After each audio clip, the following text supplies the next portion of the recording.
Hey everybody, it's Wednesday 8 o'clock. Welcome to Darren Stanton Live and Stanton Towers. Piano in the back, on the piano tuned actually, so I might give you a tune one week. So this week, I've got a really sort of special guest. It's someone that I've known for quite a long time, and I'm not going to be too on the rush. I'd like to introduce my very good friend, motivational speaker and author, Adrian Webster. Hey Adrian, how are you? Very good, Darren. Yeah, well, I am a motivational speaker, so I have to be good, don't I? I can't ever have an off day. How are you?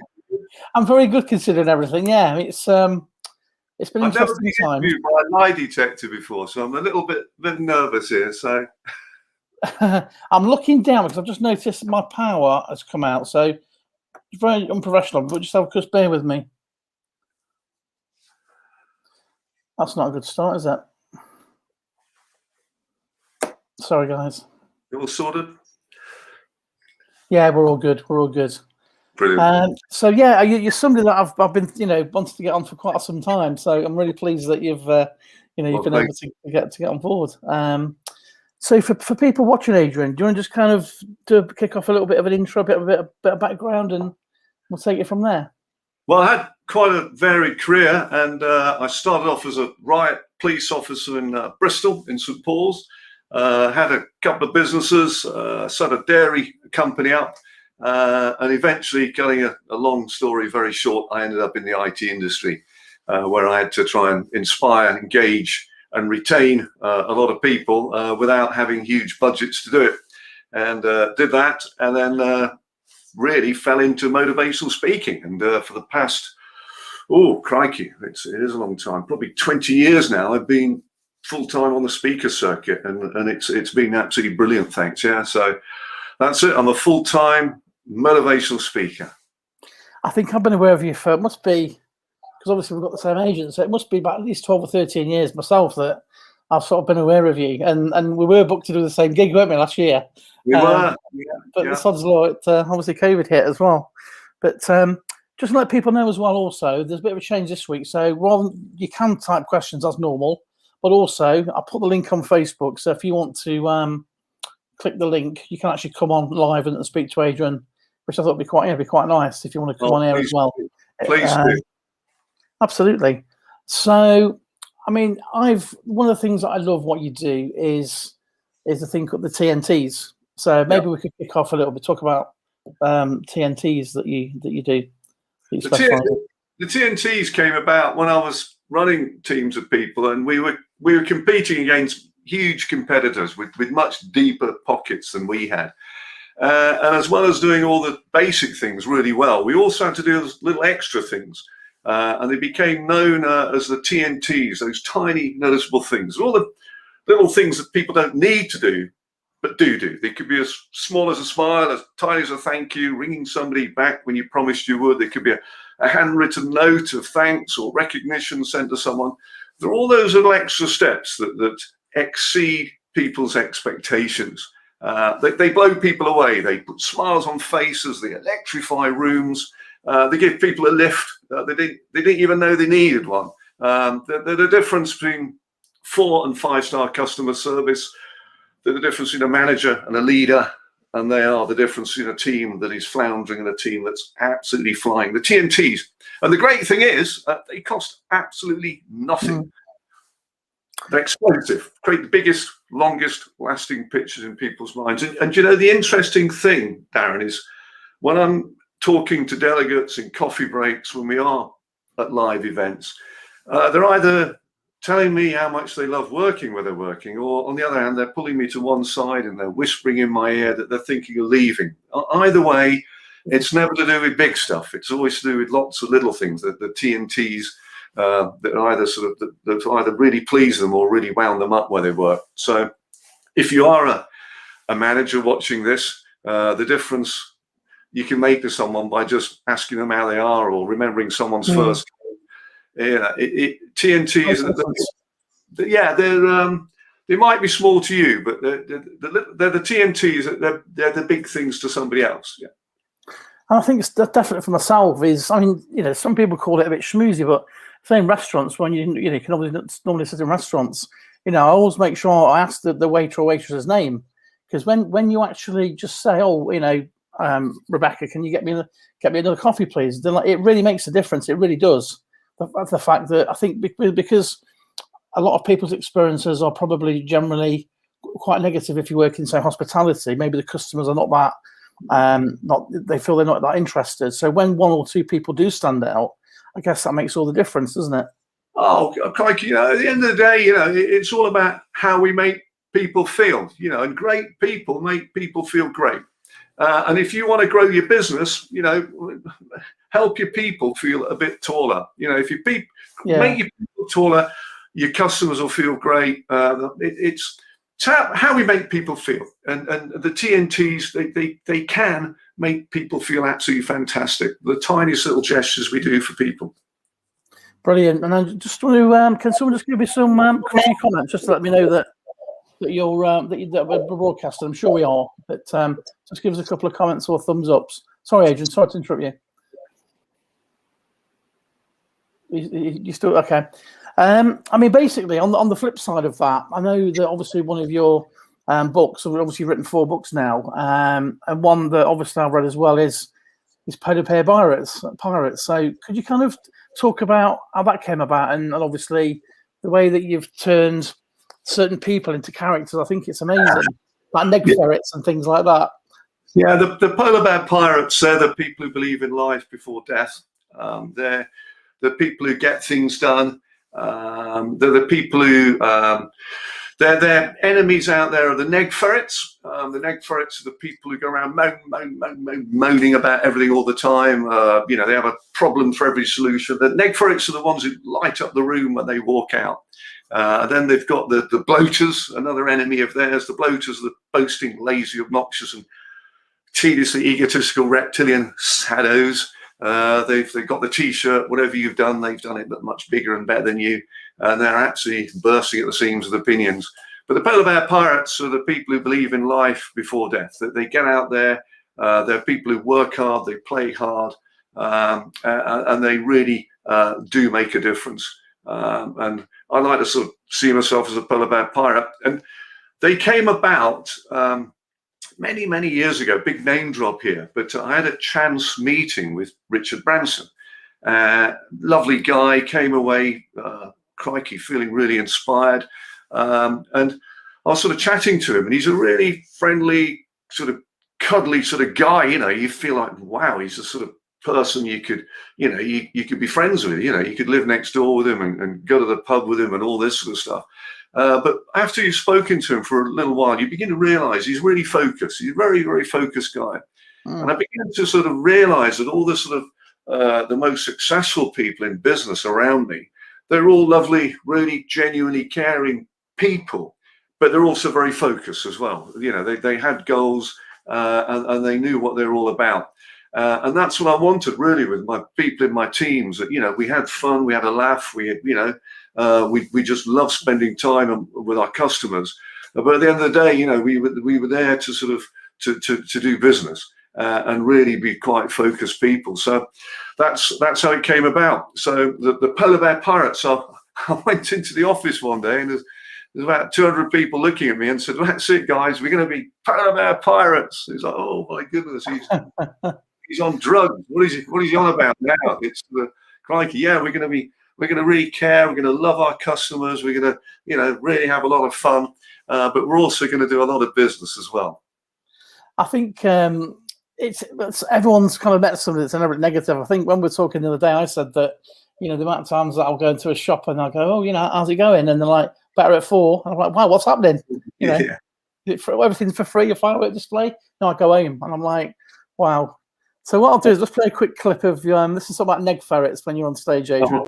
Neg ferrets, little warriors of doom, with insatiable appetites for other people's problems, dedicated to the downside, macheting their way through all things positive, just to find one little negative. Moan, moan, moan, moan, moan, moan, moan. "Oh, I don't like Christmas, me. I can't stand the snow. It turns to slush, Yes, these people have a problem for every solution. They light up the room when they walk out." As you can see, I just a little bit of my routine there. Yeah, that was that was a few years ago. I sort of remember that. Yeah, it makes me laugh. That is like a fridge, isn't it? When they walk out the room like so. Yeah, I think the problem is, being serious for a second, in a lot of customer-facing roles, there's a lot of people who regard what they do as a stopgap, as well, this, the characters I call the I'm just people. Now and again, when I go to visit places, and every time a new book comes out, you get invited to go and visit places, and I know when I get in my car, I'm going to meet so many fantastic people, lovely people. But I know amongst them people, I'm guaranteed to come across a character that when I meet, I feel like shaking them. The people I call the I'm just, and I call them that because whenever I ask them what they do as part of the team, they always start their self-description with I'm just this. And I want to know, you're not. I'm just. And a lot of people, they end up working in their Tesco's or Sainsbury's and places like that. And I'm just a shelf stacker, whatever it is. I'm just a sales assistant. No, you're not. It's fascinating. I mean, the other one is for me. I've noticed people say, well, in real life, this kind of came out a little bit in during COVID, because I was talking to an Asda delivery guy when COVID was on, and excuse me, I was just like, from like yourself, and chat to everybody. And he was like, yeah, well, I'm working as, but in real life, he says, you wouldn't guess what I do. In real life. Like, well, right, okay. He says, I'm an airline pilot for Ryanair. So he says, I'm using on like 100 grand. He says, I'm having to do this to pay the bill. I said, yeah, fair enough, fair play. But it was just interesting. Again, he started the sentence with, well, in real life, I'm actually this. He perceives that to be like, obviously not. It's not real life. It's interesting. I think part of it is to do with the era we live in, where this celebrity-driven era we live in, where, a lot of people regard success as being rich and famous, or rich, or, having some, I don't know. And instead of understanding the real success is finding contentness and having some real pride in whatever it is you do there. It's my whole thing with motivation is all about everyday people making a difference. And if we are to make a difference, we've got to have some sort of pride and belief in ourselves and what we do, And I always want to, without being too heavy and serious tonight, in my teams of people, I wanted people to realize just one thing, and that is that they make a difference, no matter what they bring to the team. Whether, they're the admin assistants, admin assistants, under assistant, whatever they bring to the team, they make a difference. And I wanted people to feel like superstars, to be honest with you. And if we felt like that, then we'd have a chance of making our customers feel pretty good about themselves. Absolutely. No, it makes sense.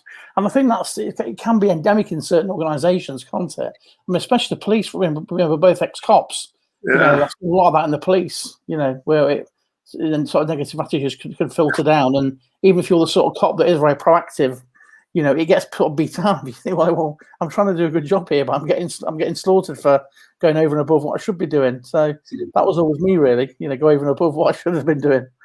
I remember as a young, I was 19 years of age, young policeman, and I went and saw a sergeant about an idea I'd had, and he shut the door and he said, "Let me tell you something, Webster. You're not paid to think."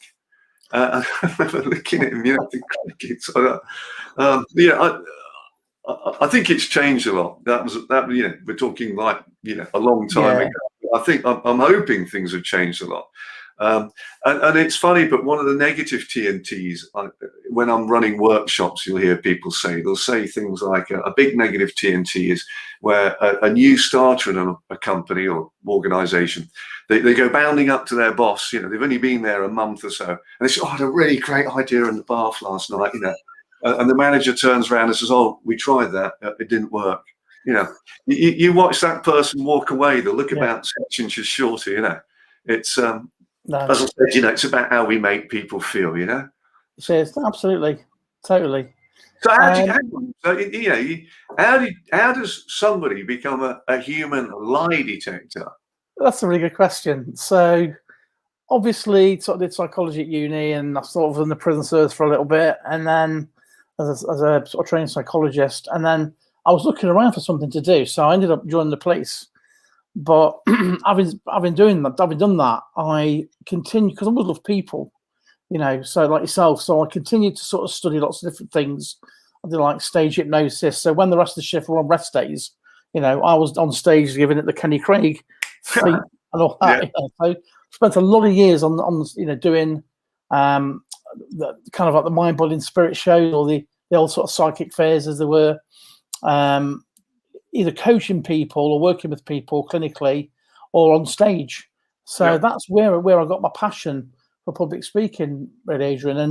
And then sort is there one tip you can give me for spotting if something, because I've got to be honest with you, I am an absolute awful, terrible liar. I just can't sort of, if I've actually got to lie to anybody, I just can't sort of do it, and just want to. Is there one thing, if someone's lying to you, you should look out for? Is there anything I should be aware of? Well, it's all linked to emotion. So basically, if it's quite a big consequence that if it's quite a big lie with a big consequence, straight off the bat, people's blink rate will double or triple. They'll generally, eye contact is 3 to 5 seconds, so they'll overcompensate eye contact. So blink rate, eye contact, and what you'll notice is that the lips will go quite pale. That's all kind of in like about a 2-second window, and that's a sudden shift in emotion because they've gone from. So they'll start blinking and they'll try and keep eye contact with you, or they won't. How do you mean? Because the myth is that a lie can't look you in the eye. Yeah. So what people tend to do is, where it's the big lies, is they'll overcompensate for that because they think, right, okay. So what's going on inside the mind is this big negotiation almost, and they call it cognitive overload. So if it's sort of like a small lie, so if someone, if you're trying to tell somebody, or someone's trying to tell you that they love the present you got them for Christmas or the birthday, but they hate it, generally you probably won't see too much because there's the consequence of that. They don't want to seem ungrateful. Yeah. If you go around to maybe your family's at Christmas and the peas are like bullets and things like that, you're not going to say sort of thing. So I mean, some people are that brutal, but generally, we lie. They say that we lie to each other, and we can be lied to up to 100 times a day, and that's all that small, innocuous white lies. Like someone says, "How are you doing?" And say you got an headache, and you go, "Yeah, I'm great," but you don't want to get into it, so you just say, "Oh, more thanks."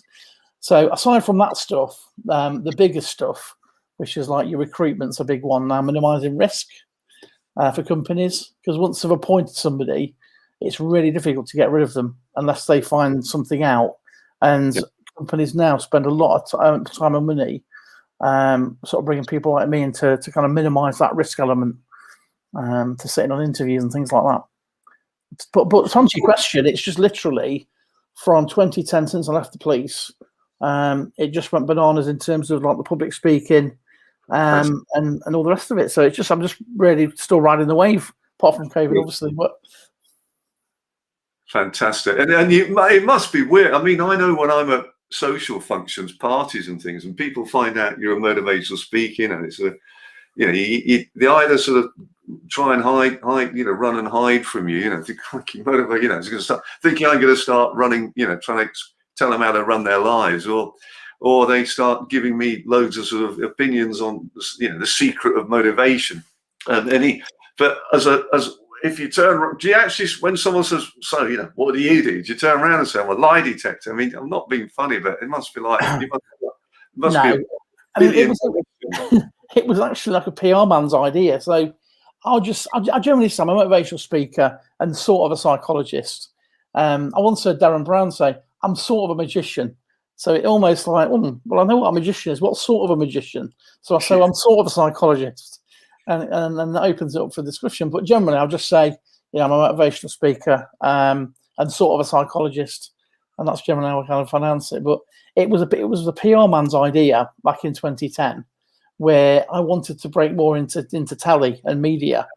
And he says, well, forget the hypnosis because they won't touch it. It's a bit too hocus pocus for them.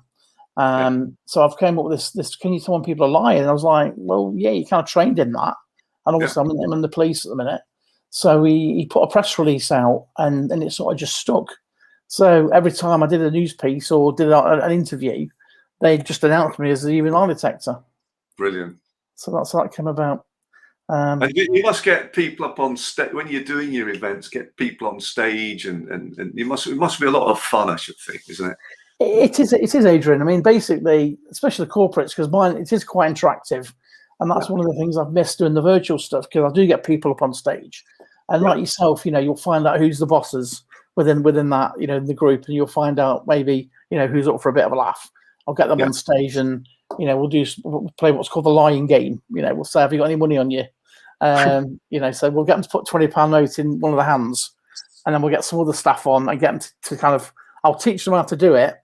And one simple thing is that people will unconsciously tilt their nose or their head in the direction where the money is. No. Yeah, so it's a simple kids. All you can do, which corner is it? Which hand is it in?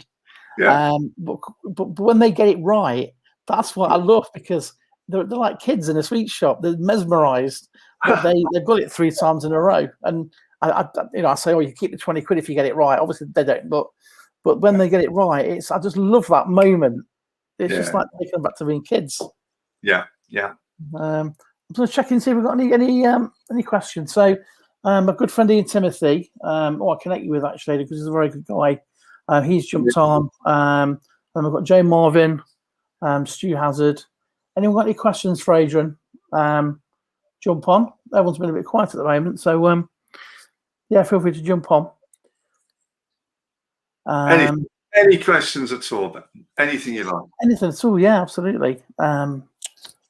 So the other one that I love, the clip I've got is when you talk about hotels, because one of the perks that we get as speakers, we get to stay in some pretty nice places, don't we? Yeah, you get some lovely places. Get some places. Yeah. Play this little clip I've got of you. I think that's coming from the same gig actually.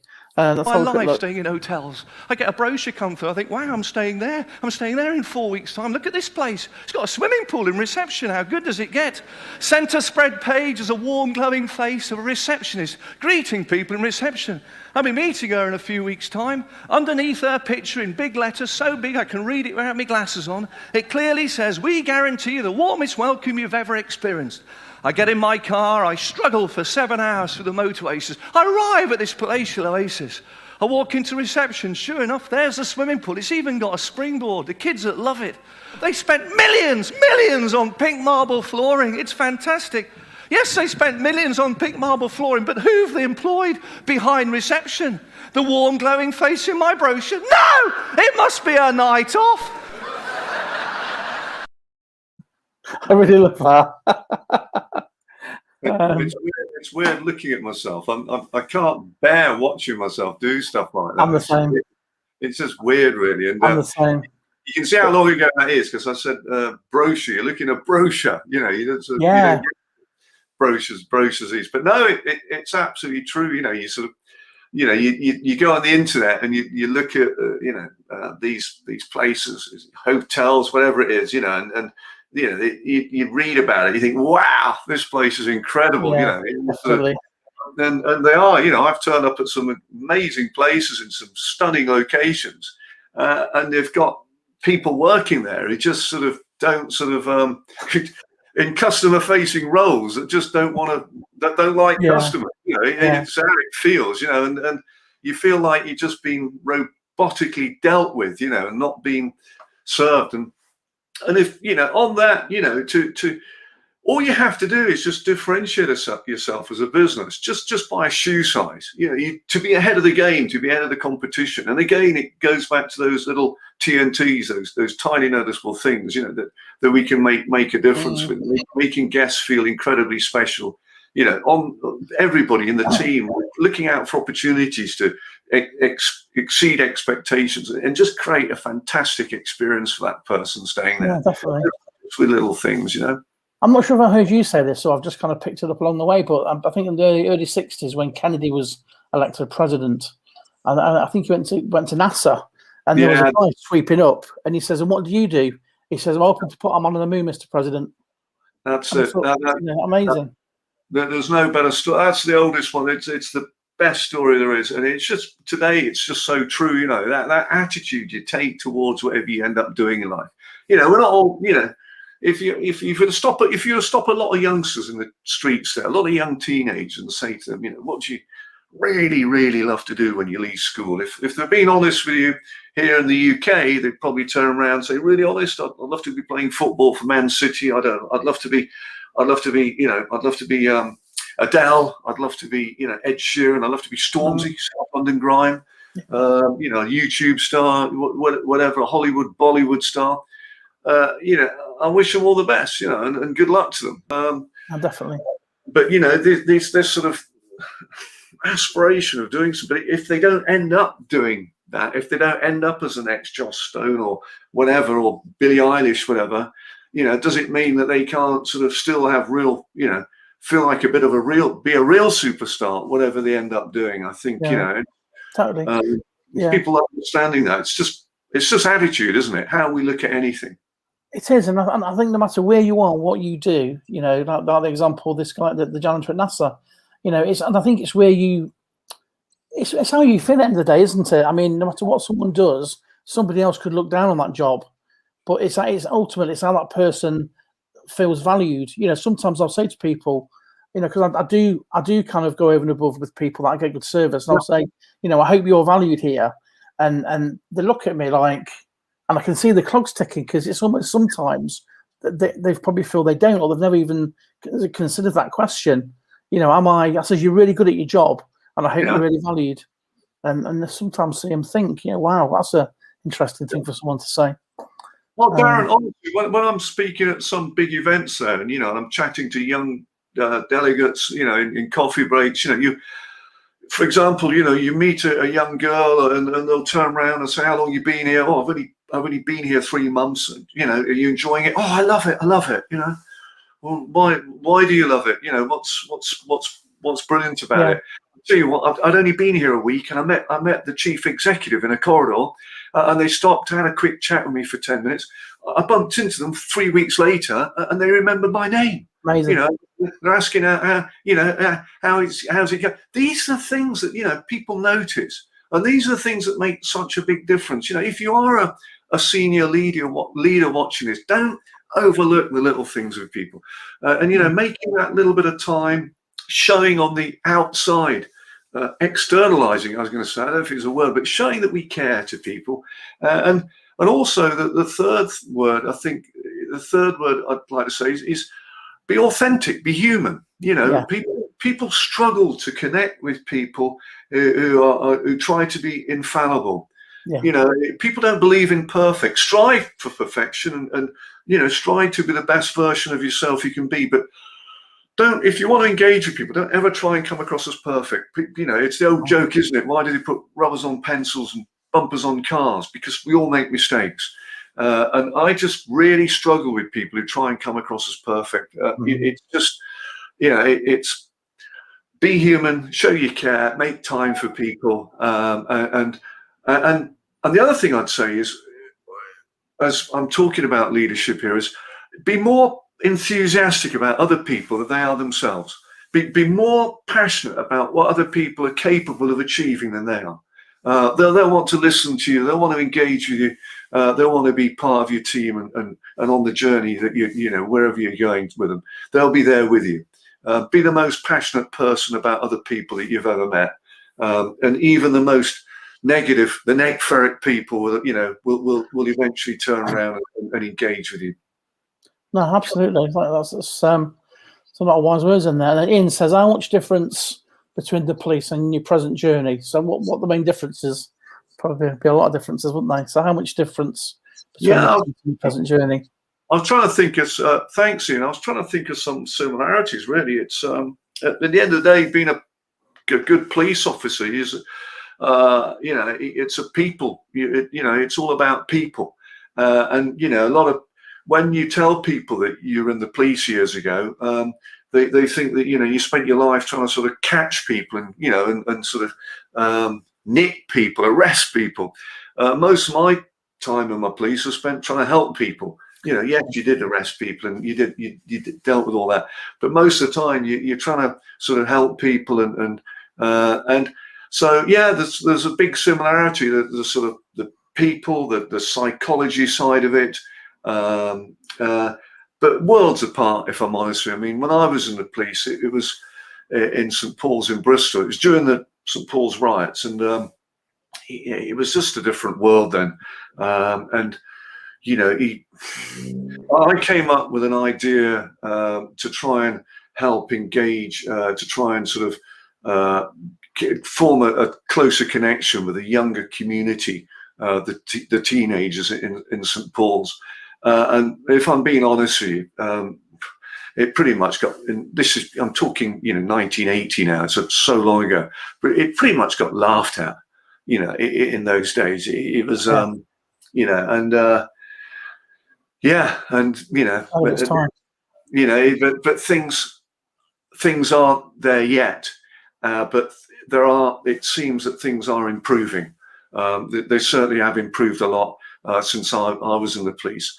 But I think any serving police officer would probably say there's still a long way to go with how police can really connect with communities. But hey, I'm getting into an area, Sure. I'm talking, I know little about it, but I know things have improved a lot, definitely. Thanks for that, Adrian. And Gemma's just put, what an awful experience. Poor person that thinks a CEO remembering a name means they're valued. That's the most out of, then they can know how to manipulate your duration. Say that again, Darren. I missed that. So I'm just making sure I understand what the question was, Gemma. So what an awful experience. Poor person that thinks a CEO remembering a name means they are valued. I think obviously the fact that the CEO remembered the person's name, it shows them that they are valued. I think that was the point, Gemma. I think. Yeah, this is a bit of time later. A CEO that doesn't see them very often. Just going out of a way to thank people, being seen to do that, to remembering people's first names, all the little things. The biggest one that comes up all the time, though, is if you really want to blow someone away, is a handwritten note. It just, in this world of emails and text messages, we get, so many of them, and they get forgotten. People will never ever forget a handwritten note or a handwritten letter of appreciation, that you just slip in someone's drawer, or maybe even post their home address. They blow people away, I think you're right. I think just for example, like on Facebook, it will say, "Oh, it's such and such's birthday," and it doesn't seem. It just seems no effort just to click a button, Whereas it just seems like so long ago when we used to get a card and put a stamp on it, and it just. I think. Do you think people have become quite lazy in that respect, Adrian? That to put a bit of effort in. Do you think that's true or not? No, it's made it a lot easier, hasn't it? But that's why standout TNTs like a card from the rest of from a colleague or the rest of the team means so much. But you've got to be really careful with TNTs because they are explosive, and you've got to remember, for example, if in your team you decide that every time it's someone's birthday, the rest of the team are going to give the person whose birthday is a birthday card. You have to make sure that is kept up, that it's consistent, because the day someone doesn't get a birthday card is the day it becomes a negative TNT. So whatever you do with TNTs, they've got to be kept up. They've got to be relevant for people, and they've got to be consistent. And it's again, you've got to understand. I think one of the keys to great leadership is understanding that we're all completely different. Without getting into too much here, there's in one workplace there could be up to 5 different generations working there, all thinking and working differently. You and I, Darren, don't think like a person in their early 20s. No. We do. There are 4 fundamentally completely different types of personality, all thinking and working differently. And I think you have to as a leader, celebrate that in a team, that a diverse team, celebrate that we're all different. So, for example, you're talking about checking into a hotel there. When I turn up at a hotel at my age, having a friendly, smiling face and someone, who maybe, says, "Hello, good evening, Mr. Webster," and does all that lovely stuff. It matters to me. It shows they really care. But say my son and my daughter, my son who's 22 and my daughter's 20, that probably wouldn't matter that much. They just want to get booked in and get to their room. We're all different. So I think it's understanding that whatever, what floats someone's boat doesn't float someone else's. Yeah, I think you're right. And also, do you think it's almost like technology as well, that because, we have grown up in an era where we didn't have phones and all the tech. If you had to ring somebody, you had to use the landline or the phone box. So I think sometimes I don't know. I'm a bit old school. I still like the old ways, and I still will write notes to people and things like that. I agree with you. I think it means a lot because it shows the other person that. You can still send them something, a text message, but I think it means so much more if they physically get something in the post because I think it shows that you've done more. On a Teams meeting or Zoom call, whatever platform you're on, just noticing a member of your team seems a little bit quieter than they normally are, a little bit down, whatever, and picking up the phone after the meeting and just ringing them up, say, hey, just wonder how you're doing and all this sort of stuff, just especially what we're going through at the moment. Some people are really struggling, and just give people that little bit of a lift. Just if it's just to listen to someone, not be able to give them any advice, but just to say, hey, I'm here for you, just sort of, just if you ever want to talk, just give me a shout. And TNTs are becoming scarcer. So the more often you do them now, the better you do them, the more they stand out, the more that people appreciate them, because we're just so used to, artificial intelligence, so used to being robotically served and So when you do go in a shop or something and someone smiles at you and says, hey, hello, how are you? Or notices your name on your card. And as you walk out, you say, hey, listen, take care, Mr. Stanton, and this sort of stuff. It makes a difference. It makes you feel a couple of inches taller, I think. Yeah, totally. He's just put a comment on personal recognition. It's very important. So I think absolutely. And you've got obviously you've got 4 books, haven't you? Is the new book out yet, Adrian? I understand it comes out. The new Tiny Noticeable Things is coming out April the 15th. Is when it's coming out. If I say so myself, I'm really chuffed with it. I'm really pleased with it. It's got over 100 personal TNT experiences, real life experiences that people have sent me, and it falls into 4 sections without sort of banging on about it: customer, team, personal, and COVID. But they're all genuine stories in people's own words of little things that other people have done for them, or they've done for other people. But all of them have made a really big difference to someone. So I'm really excited about it. And I'll be honest with you, when I was putting the book together and reading some of these stories that people were sending me, I was sat here crying. I was humbled, but really humbled. Some of them are really emotional stories, very powerful stories that highlight far better than I can express with the difference that the things we do for each other make. Has anybody out there got any TNTs? Anybody had an experience from a company or, an experience where someone's gone over and above what they needed to in order to make your experience, great? Have you got any experiences that you can share? So people are being a bit shy tonight for some reason. I don't know why. Sorry? I don't know why. No. They're incredible. There's, for example, I'll give you one example. I won't say who they are because it'll come out in the book. But for example, there's a famous chain of pubs. They're a big sort of pub chain, and locally in this one area, there's an old boy, 96 years of age. He's an ex-veteran.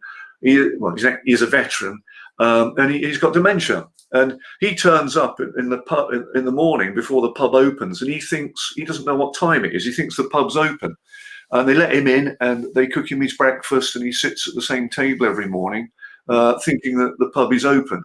And then in the evenings, when the pub's closed, he comes and knocks on the door, thinking it's open, and they cook him a dinner. These are things that make such a big difference. Some of them are really, really small and insignificant, but they have made a difference to other people. It's as I said, I read some of those stories and I just started crying. There's some. You look at you watch the news. You think that the whole world is falling apart and it's all so negative.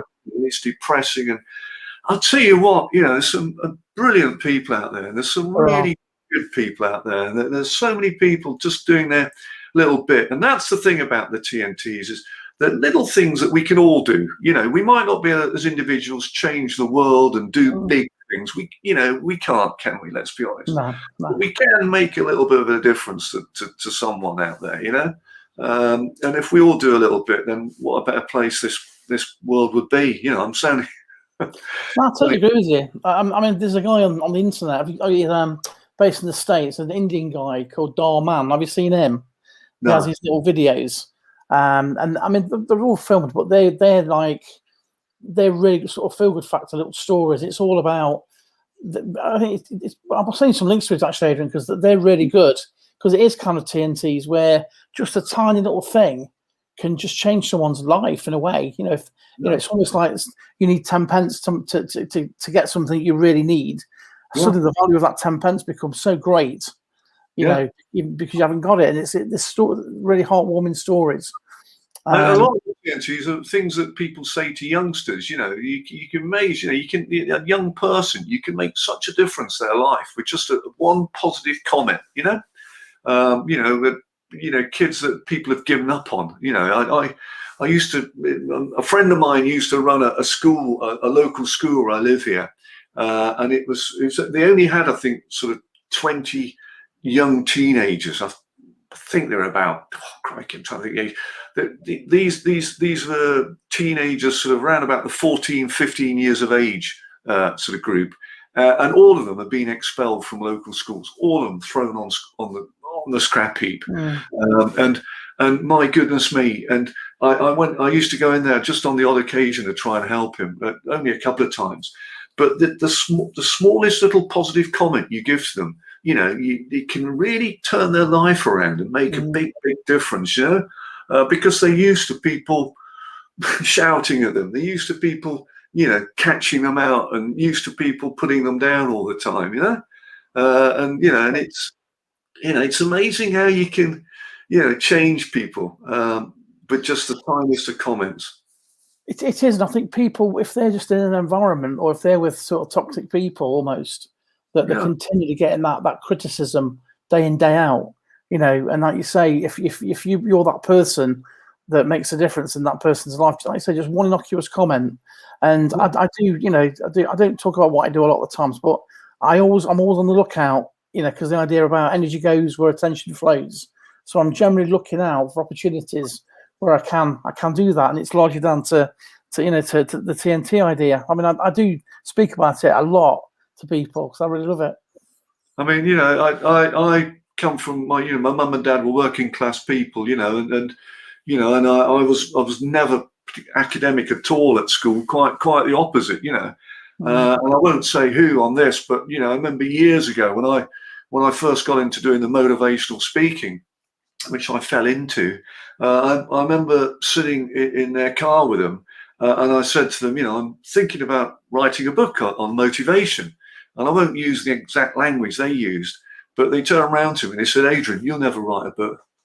And I've had that. Yeah. And every night, my Louise, my wife, used to go to bed that, we watch the 10 o'clock news, get around to 11 o'clock at night, and she said, "I'll tell you what, love, I'm going to go to bed now." And I sort of turn my computer on. I could hardly use it, and I'd bash this book out, and I'd have that person's voice in my head saying, "You'll never write a book." And the book did a lot better than I ever could have dreamt of, so, opinions are just opinions, and everyone has them, if you listen to people's opinions, you just never get anything done, you never get anywhere. Do you think also, could you talk a little bit about environment as well, Adrian? Like, because people maybe have got people at work or people around them. Do you think that's equally as important to surround yourself with like-minded people? Massive. People will become whatever environment you create. If you create an environment that allows people to be authentic, to be themselves, that allows them also to grow as well. I'm always looking to grow people. I'm always looking for the best in people, and to bring that out and help people be the very best version of themselves. And I do that by being more passionate about them, as I said earlier, than they are themselves. I do it by sitting down with them and together with them setting goals with them, so that they buy into their own goals. I think that's a real key to the goal setting side, is that people tend to achieve goals that they've set, and set lots and lots of little goals. You'll think I'm going mad here, but I set what I call bubble wrap goals. I don't know if anyone watching this has ever, if you've ever walked in bare feet on bubble wrap. If you haven't, try it. It's and you're popping these little bubbles, and I want popping little bubbles, lots and lots and lots of little bubbles, and I want to grow people sideways in their role as well, because if everybody in a team regards success as coming up a promotion ladder as the only form of success, you're going to have a very weak team. Yes, I want people chasing promotion. I want people who want to come up the ladder, but I also want to grow people sideways in the role. So if I have someone, an IT assistant or whatever it is, who doesn't ever want to be a senior manager or whatever it is, I still want them having a sense of progress. And the key to the goal setting is it does two things. It gives people much needed focus, but it also forces neuroplasticity. The human brain, that pink pulsating blob that is between our ears, with 100,000 miles of wiring in it, 86 billion connections, sending up to 100,000 trillion messages per second. Your brain is the most advanced supercomputer in this universe that we know of as yet. But what makes it so advanced is neuroplasticity. It is the only computer we know of that can physically change itself. Your brain can build its own connections. But to get it to do that, there's only one place where the magic happens, and that is when we're on the front doorstep of our comfort zone. So if you stay in your comfort zone for the rest of your life, you won't build one new connection. Stray too far beyond it, you'll go into confusion. You won't build a connection. So I want all my people in my team an environment that allows people to just be on the front doorstep of their comfort zone every day, just daring to just do little things differently. And here's the real key with the environment. I don't want people being petrified of making mistakes, because otherwise we'll never learn, we'll never improve, we'll never get, we'll never progress. Avoid making mistakes, absolutely, but don't be petrified of making mistakes. Dare to do things differently. And the real key to the environment, I want to release the inner child. I want to release that inner child that walked through the scale gates, the school gates, that never stopped asking questions, that challenge things, that passion, that enthuse, that energy that children have. A typical 4-year-old apparently asks 437 questions a day. I didn't know it was so few. Do you know how many times an adult, a young child smiles on average? 400 times a day. Yeah. Do you know how many times an adult smiles each time a day? 20. It's 20, which coincidentally is the same number of times that an adult opens a fridge door. So I want to release that inner child. I want people with passion. I want people with enthusiasm. I want people daring to do things differently. And I want what I call corkscrew thinking, people looking for opportunities and solutions. But as I said earlier, the key is I want people feeling like superstars. I want people realizing that in my environment, in my culture, they can make a difference. And when we get that and people start feeling fantastic about themselves, then surprisingly, they start making customers feel fantastic. And guess what? The whole business becomes a wonderful place to work in. Yeah, it's absolutely amazing. Ian says, we see what we choose to see, and giving often has no reward, but to give as it is a divine act. Oh, I love that, Ian.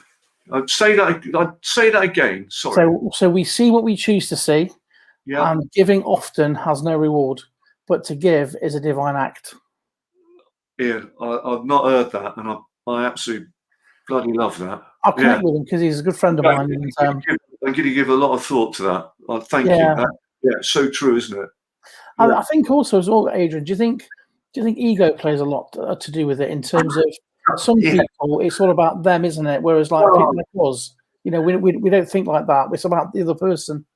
How many times have you been out for an evening with someone and all they do is talk about themselves? You know, at the end of the night, they turn around and say, well, that's enough about me. What do you think of, you know? So, yeah, you know, a lot of people, especially in management, you know, they can't see past their ego. It's just so big, you know, it's, yeah, I always try to employ people who are better at things that I, you know, than I was, you know. I didn't, a lot of people tend to recruit people who are like them, you know, and, you know, recruit people who've got talents that you haven't got, you know, and get rid of that ego. Crikey, you know, it's just a recipe for disaster, letting your ego get in the way of your decision making. Yeah.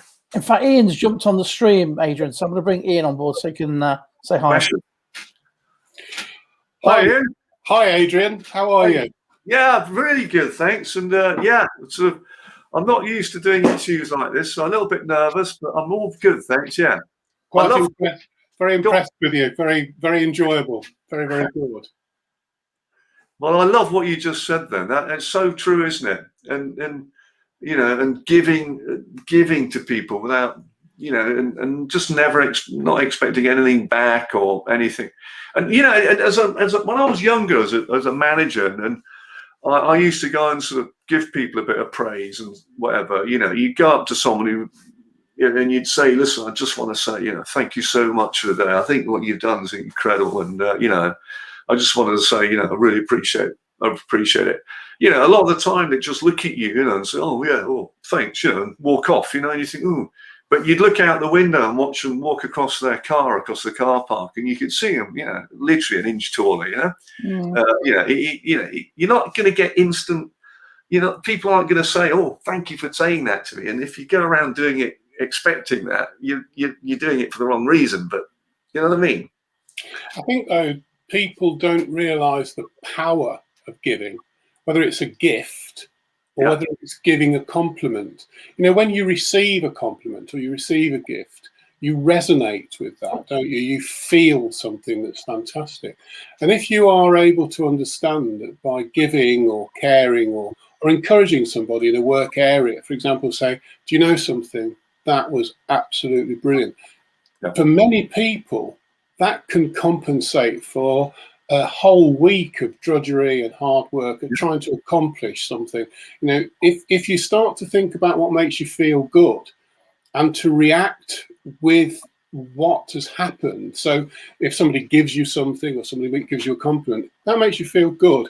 Then if you know that's a fact, you are actually giving that very same thing to somebody by giving them the gift, the compliment, or guiding them, or saying to somebody in a work environment. When I was in PLCs, I watched a lot of people who only saw their career as their decisions. So their decisions that they made were dominated by their career path. Yeah. And what they couldn't see was the damage they were doing around them. And I can remember I worked for a very large PLC before I started to go back into the world that I'm in now. And I watched a man completely dominated, and he was causing so much grief to a lot of people. And somebody said to me, his Christian name was Vincent, and he said, I really detest that man. I said, you know how to undermine him? And he said, what? I said, do exactly what he says. If you get everybody to do exactly what he says, eventually it'll all collapse. And then we just turn around and say, we've just followed your instructions. But what people have a tendency to do is they get an instruction knowing that it's wrong, and then they adapt and they work so hard to compensate it because they are themselves in fear of their own job. It's a very complicated jigsaw puzzle. But I think that when you work with somebody who's generous, I worked with somebody years ago, Victor, I won't give you his surname, but he was an incredibly wealthy man. And he did nothing but give and reward. And his whole business was so wealthy because everybody within it was wealthy. He was a master of giving and giving and giving. People miss it so much. I think if you give people belief in themselves, you know, you can, you know, there's a lovely lady called Lindy Barclay who used to she became the head teacher of a school that was regarded as one of the worst schools on the south coast of England, and she turned it round to Ofsted Outstanding, and I went down there to meet with her, and she said, I just give kids belief in themselves, and it works, it does, if you let's be honest, excuse me, if you talk to people like crap, you'll make them feel crap, and most people don't set out to be, bad people or to, be failures and all the rest of it. And the really great thing about when we do something for someone, a little TNT action, as well as them making them feel, it makes us feel good. Something deep down inside us lights up, apparently a whole bunch of chemicals, a cocktail of happy drugs is released in our brain. And TNT are contagious. There's a famous case, Pittsburgh, one Wednesday morning, 7 a.m. at a drive-through Starbucks. A lady in a car, for some reason, decided to buy the person behind her and the car behind her a cup of coffee. This went on for 11 hours. 378 strangers enjoyed a free drink because it's true. They're contagious, and there's nothing more contagious than a smile. It transcends any language. It has no bounds, I'm not kidding you. When I'm in workshops and people are being very honest and talking openly, I'll have people who say to me, I'll tell you what, Adrian, you're talking about TNTs. I don't think in the last 3 years I've ever worked here, my boss has ever smiled at me or ever asked me how I am or how my kids are, ever said good morning or anything. And I think, oh, please, it's just, and then when I'm talking to some managers, they'll actually say, oh, I don't have time to do that. You said, what? You don't have time to look at someone and say, hey, good morning, how are you? It's sort of, that's all it is. Just wondered how your son Steve's getting on at school. That's it. I'm very enamoured with Dr. Neil Burton, the Cambridge guy who he's a physician, and he's also a trainer of students who are coming into medical schools. He's a fascinating man, and his books are absolutely wonderful. And being a neurologist, you also get a real insight into this thing about happiness. And he, in one of the chapters of one of his books, I can't remember which one it is, but I'll let Darren know so he can put it up later. He talks about neurotransmitters, which you might already know, but what is interesting is there are no negative hormones produced by the brain, so you only get produced serotonin, and the all of the serotonins and all of the happy chemicals that the brain produces in an instant, actually what they do is they connect up the neurotransmitters. And as you know, you've got this plasticity in the brain. So when the neurotransmitters are active and all of the brain is active and spinning and working, you become exceptionally happy. But when you're not producing, because there is no negative chemicals, the neurotransmitters begin actually to separate. And when they separate, you become, and he words it, he says you become depressed. So the only way out of it is to do things that make you happy and think in great ways. And he's absolutely fantastic. It's such an interesting thing about these neurotransmitters. And the thing that, as I know both of you know very much indeed, even the act of just falsely smiling after about 30-40 seconds, it actually starts to activate these neurotransmitters. So laughter and pleasure in work environments actually makes people happy, and they might even believe that their happiness is through their job, but in actual fact just being happy within the job makes you feel that the job is good and you become more enthusiastic about it. Quite an interesting thought, really. What's the name of the author of the book? Dr. Neil Burton. He's written a series of books. They're absolutely exquisite. When you read them, you realise that you're into a man who's of an immense intellect. But unlike a lot of intellectuals who write. His writing is very simple, very compassionate, and very easy to understand. He's really worthy of reading. In fact, I think there's 6 books in his series that you can get from Amazon Kindle, and I nailed the lot in 6 days. I read one after the other. Thanks, Ian. That's brilliant. Good. Thank you, and I'm gonna get the book. I love the sound of that. And I didn't realise, because I'm not a neurologist, I didn't realise that there's no negative kick there. No, nor did I. When it comes from somebody of that standing, it's fascinating. It's fascinating. It is, isn't it? It really is, because you can have, I joked about it at the beginning, when Darren asked me how I am, and I said, hey, I'm a motivational speaker. I'm always good, and the truth is, I'm a human. I'm not, there's days that you feel down, you feel a bit sort of, and I'm quick to get myself motivated again. But it's the smallest of things that give you a bit of a lift, isn't it? The little thing, it is the little things you can, but I'm fascinated. And one thing I discovered from managing teams of people is a lot of people aren't happy in their job. And if you just tweak their job role slightly, it can make such a big difference. And it's just that, they are an incredibly talented person, and they've got loads of energy, and they want to feel that they're being utilized, but they're not.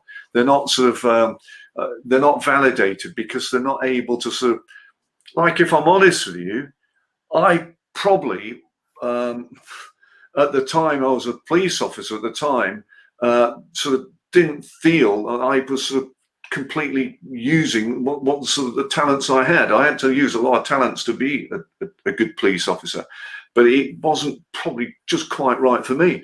And quite often people have said to me in a team, they've moaned about someone, he's useless, she's useless, and all this sort of stuff. And all I've done is just tweak their job role slightly, and suddenly, wow, they're absolutely flying. They're just like another person. It's absolutely.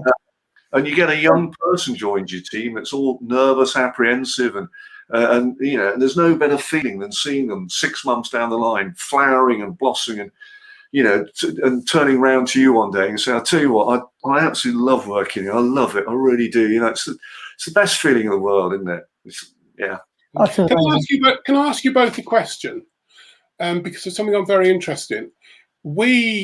I think it has to be inevitable that we come out of this crisis, but it is inevitable. The Financial Times said last week that they are looking at, after furlough finishes, between 4.8 and 5 million people unemployed, which is a staggering figure.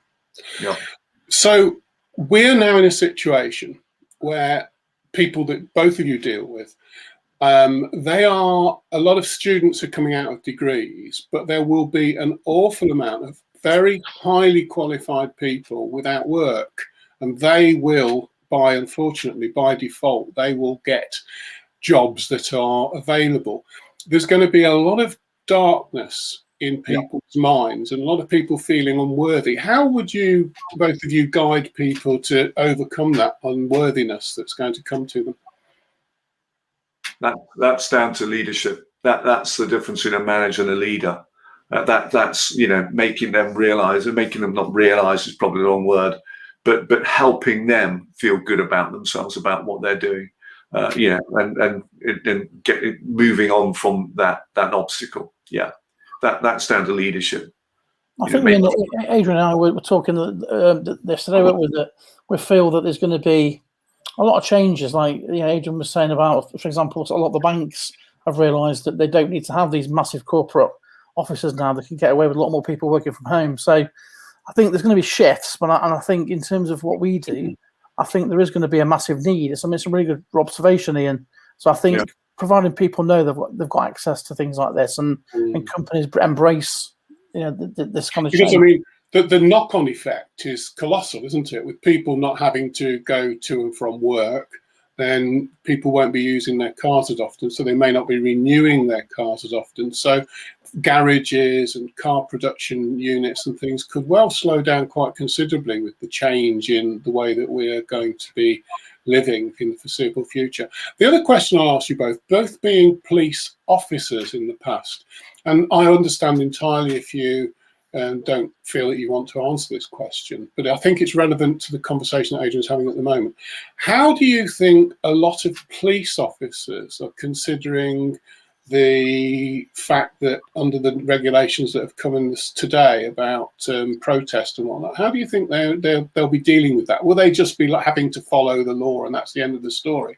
Or do you think that there'll be some conflict of interest going on? I can take that. Yeah, I mean, again, I'm still in contact with a lot of my friends are still serving cops. To be honest, there's a lot of apathy.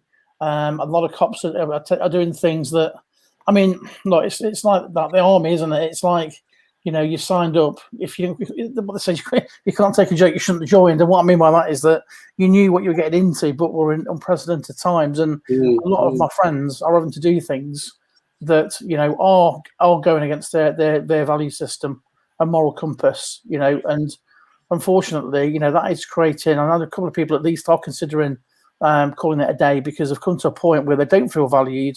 You know, they're not getting the pay rises, not getting that level of commitment or support, and they do feel that they're just shoved in at the sharp end and not being. And again, it comes down to value. They don't feel that they're being valued, and it's alienating the police against the public, really, because you know, we are unique in this country because we are policed and governed by consent, which no other country does that, really. So it's going to be interesting. I think it's a good point. And again, I think from my perspective, there's a lot of apathy at the moment from serving cops. And Adrian, how would you, if you were in front of an audience of 1,000 police officers and you were guiding them with your incredible work and your thoughts and your motivation, how would you be guiding them to overwhelm this perhaps feeling of discord? So again, I think it comes down to what Adrian said. It's about leadership. I mean, it's a very, very structured environment, and I think once you get up to the rank of inspector, you're more of a politician anyway than a police officer. But again, you know, Pretty Patel's there. It's difficult. I mean, I don't know if Adrian's got any different perspectives, but it is difficult when you're in such a structured environment. Leadership it's so important that we can become leaders, and it's so important when you're going through challenging times that, you know, you have your people feeling great and having your people having a sense of progress and a sense of purpose, and when you're in challenging times, you have to keep people understanding the difference that they are making, and leadership really is so important when the times are tough. It's all very well when things are all rock and roll and it's all happy and fun and all the rest of it. You know, anyone can, well, most people can sort of do a pretty good job then. But when you're up against it with a team of people, that's when you have got to be able to motivate every different individual completely differently, and really have them sort of feeling good about what they're doing there. And I'm not being funny, but, you know, you can have a team of people whose job it is to come and clean toilets all day long, and you could still make them feel fantastic about what they're doing, and taking a real pride in it, and having a bit of a laugh, you know, if you've got the people there, the right sort of leadership skills to be able to make people feel like that. It's about, as I keep saying, it's about how people feel, and it's purely about the attitude we take towards anything. You can look at anything and have a negative attitude, or you can take a positive attitude to it. And all I know is I'm no theorist, I'm no intellect or anything. But all I know from my years and years of running very big teams of people is, you know, if I make people feel good about themselves and the job they were doing, and appreciated and showed them that I cared, and that we all cared as the rest of the team, then their performance used to go through the roof. You know, and my goodness, and all the horrible things and all the downside of the job just gets thrown to one side. But you know, I you know, it's very, very difficult at the moment. You know, times are so challenging for so many people, as you know, the police, and you know, and you know, there's so. When you look at Twitter feeds and social media, there's so much aggression out there. You know, there's so much blame and you know, and it's. But I do know one thing, and if let's be positive here, that, you know, from listening to business leaders when I'm talking at virtual events now, there's a lot of belief that, you know, when we do eventually get things back up to, they're never going to be what they were before. The world isn't ever going to be what it was before. But people are talking about it becoming the roaring 20s.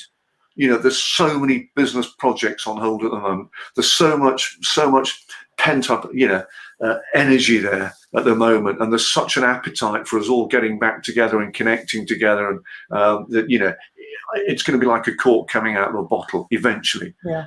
And I tell you this, there's going to be so many phenomenal opportunities out there for people. If you're a business person watching this now, you can get yourself in a good position to be able to take those opportunities. You know, in the next 5 years or so, the world is going to be transformed. You know, it's going to be it's going to be great. It really is. It's going to take a lot of time to get there, but it's not going to go back to normal. You know, the virtual meetings are here to stay. And, you know, my goodness, a lot of teams have been incredibly productive working virtually. You know, yeah, but it's interesting, Adrian. The reason my partner's son, he's in quite mainstream management with a very large global company, and he's been working from home for the last 9 months. I know another couple of friends who are working from home, and the consistent thing that I heard from all three of them is that there's no more waffle. They don't travel up and down the motorway to meet and then talk about everything by the meeting. Now what's happening is they're going online and they're directly dealing very, very quickly and very efficiently with the problems in hand. So there is a feeling that I got from Dominic was that if you're not a player, and because you haven't got that physical contact, so you've got this virtual contact, people have a tendency to be a bit more clear and defined about what they are discussing around the table. Better decisions are being made, but also you're beginning to see the weakness in people who used to perhaps use their character to overwhelm the boardroom rather than the facts of what was needed. It's quite an interesting dynamic that's changing with regard to business in every area. I think people are going to have more we used to call them off-site meetings, but because people are going to be working, more people will be working from home. I think there will be that need to get people together to have, you know, that physical interaction with each other on a sort of regular basis. What I'm saying is, instead of organisations that used to have quarterly meetings, big meetings like that, I think they'll become sort of monthly meetings. That's only me trying to sort of work out what's going to happen next, because people do need that human interaction. But, you know, yes, we are productive and we are efficient working from home. But I think if we want to be super efficient and productive, we do need to have that chance to sort of meet with colleagues and, you know, friends and you know, and, you know, let's be honest, you know, network, press the flesh, have a beer, whatever it is. I think that's going to be important. Yeah, I mean, it's interesting. I was talking to my partner Liz about this yesterday. She was involved in corporate management in airlines, very big business, worked all over the world, etc. And it might be one day very interesting talking to her. But we were talking about day meetings, and she used to sometimes get up at 5 o'clock in the morning to be at Heathrow at 8, and then come back completely knackered after working till 8 o'clock at night, and then coming back up from Heathrow. Another example, very often she was stranded in Bilbao, Berlin, wherever it is where she'd gone for meetings, because aircrew had taken up her seat to get back to the office in the UK. And she said eventually that type of work wore everybody down all the time, because they were traveling, and the traveling was wasting a lot of time that was better made up in the office. And she has a very interesting concept in this, and she said, you know, she used to detest it when people used to say, we're going to go for a big meeting where we're all going to get together and enjoy ourselves, an exchange day. She said, because we all lost a day, and no amount of jigging up and no amount of motivation overcame the fact that freight was needed to be moved all over the world. Contracts were a problem. We lost a problem in her industry. if you made a mistake, then the freight didn't go on the plane, it didn't get to destination, and then you had to catch up or try and adjust to get the packages or the containers back into further freight. I mean, one of the examples she always makes me hilarious, really, to me, was a manifest of the freight had gone onto the pilot's chip sheet. And when he went through his checks, he found this manifest that had been by mistake put on the pilot's chip sheet, and he literally opened the window of the aircraft, and there is a window in his aircraft he was flying, and he threw them out of the window. So when this freight got to its destination, which was 1/2 ton of live prawns, they couldn't be offloaded, so they had to go back. So, you know, and I think the thing is, what I'm coming to is that very often there are people who actually just prefer to get their work done, and they don't like to have the breaks that they have to catch up on. I mean, I saw that when I worked for a very large company, who there were people who just said, you know, I need to get this job done. If I go away for a meeting, okay, it's personal, but I'm still coming back to work that has gone behind. So as a consequence, how we're working now in this type of dialogue, very clear and precise, we don't actually lose too much time, but you can still have the interaction. So I think a lot of people are getting used to these type of conversations. They're very powerful. Well, you should have me come and speak. Honestly, Absolutely. You'll be glad you had a day away from the job, because I'll be honest with you, I get that all the time. You know, people at conferences, you know, oh, I've had to come away all day, and I don't want to. Yeah, I am. It sounds incredibly big-headed, but you know, I think they go away at the end of the day thinking, blinking heck, like, you know, that was a lot different than what I thought it was going to be. Because I've had situations where I've turned up to speak at events, and I've been sort of, I don't know, in the loos or something like that. Here's one, for example. There was one event. I go in the loos. I'm on stage in about half an hour's time, and I hear these guys come in, and I heard them as they came in and said, "Oh, what's happening after lunch?" "Oh, apparently we got a motivational speaker like that. Apparently he's going to come down here and tell us how to do it, and he's going to," and you can hear all this sort of stuff, you know. And I walk out on stage, and there they all are, sat in the front row with their arms like this, you know. 10 minutes later, you know, they're sort of like, the arms have unfolded, and, you know, and sort of their eyes are lighting up, because, you know, the perception of a motivational speaker is some sort of slick, sort of, you know, smooth talking person that's going to sort of have the answers. Yeah. You know, I don't know what it is, but it's the quality of the event that you put on, and the speakers that you have come and speak at it that can make a. And things have changed over the last 20 years. I mean, people wanted a lot of entertainment, but now they want entertainment, they want fun, but they want people to be able to take away some really powerful messages, you know, some real tools that can help them make a difference in their work and their personal lives, you know. And as a speaker, for me, I couldn't be anything else. It's the best feeling in the world. Yes. You know, when you're making people smile, and when you think that you maybe just one person in that audience, you've made a bit of a difference to them, you've been a help to them. It's just, it's the best. I wouldn't want to do anything else. I love it. It's brilliant, and yeah. Fantastic. Well, I'm just conscious we've run over time, so I'll take up too much time. Sorry about that. I tried this tonight just to see, and I think it works quite well, where, you know, you can actually kind of people can jump on and speak directly to the guests. I think it works quite well. I've been absolutely fascinating listening to Adrian. Absolutely fantastic. Very, very, very interesting. I've really enjoyed it. Thank you. I will connect the two of you, because I think the synergy there anyway, definitely. He can tell you what he does, Adrian. So it means a lot. Thank you. What do I do? I run with my partner Liz. We've got 3 businesses, but the mainstay of what I do is I run a non-profit driven organization which is to do with events, and we've built something which I truly believe is something very special indeed, and we're not profit motivated, which means that we make sure that people get their product at the fairest possible price. We absolutely enrich all of the people that we work with. They know their money's safe with us. For example, at the beginning of the lockdown, we had about £10,000 worth of fees that people had paid us, and we returned them all because we felt that they were better in their pockets than in our bank account.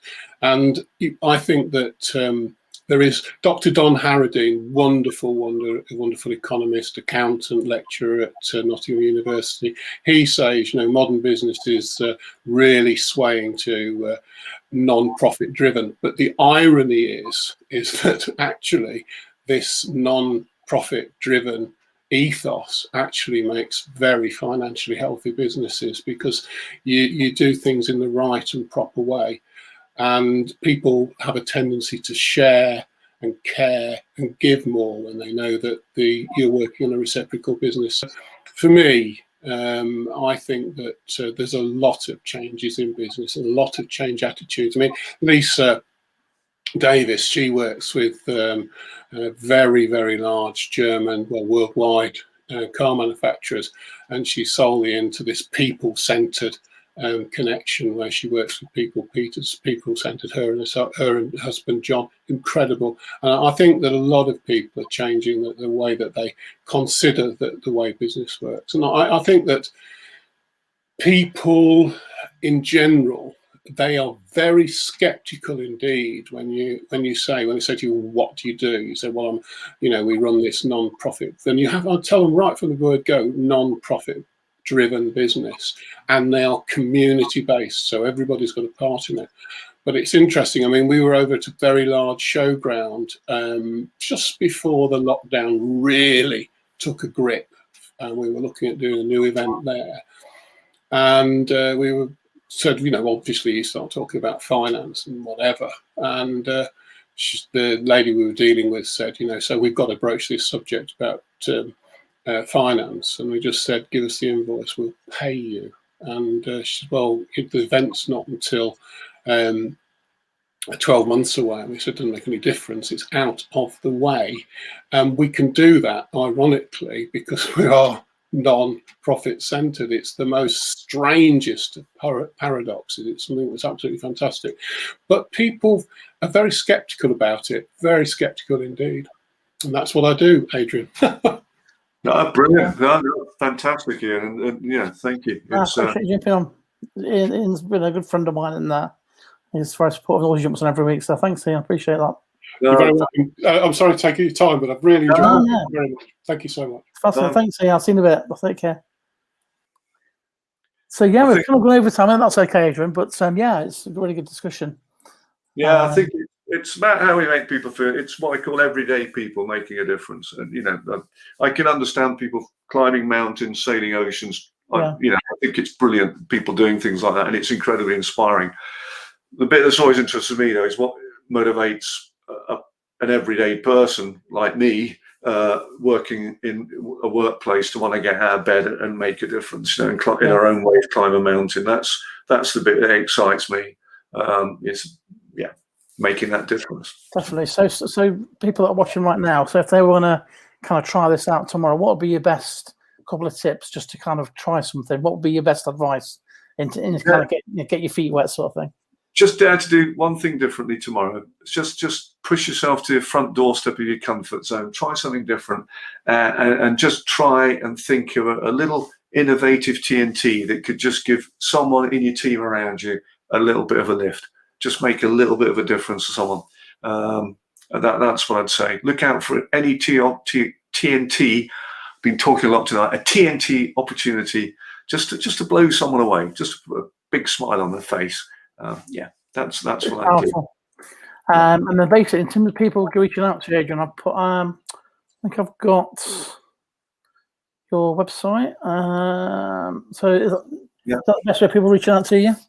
Yeah, AdrianWebster.com. Please give us a shout. I'd love to hear from you. And honestly, please make contact. It'd be lovely. Honestly, it makes such a difference. Thank you. Absolutely. And then Liz, who's Ian's partner, just really enjoyed listening to you, Adrian and Darren. So it's been really good.